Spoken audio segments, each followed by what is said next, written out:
সুপ্রিয় দর্শকবৃন্দ, আপনারা আমার পিছনে যে গাছটি দেখতে পাচ্ছেন, এটি একটি গ্লোসা রোসা ভায়া জাতের আনার। এটি একটি চমৎকার জাত।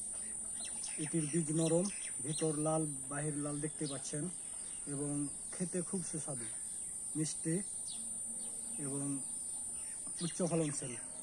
তো আপনারা গাছটি ভালো করে পর্যবেক্ষণ করুন।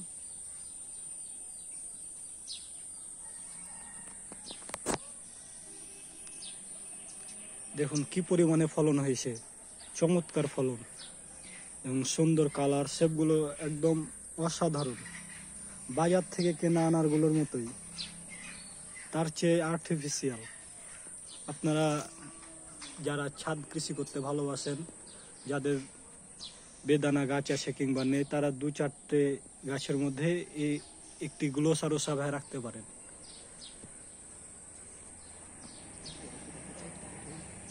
সেই কালার, খেতেও সে স্বাদ। বাংলাদেশের মাটিতে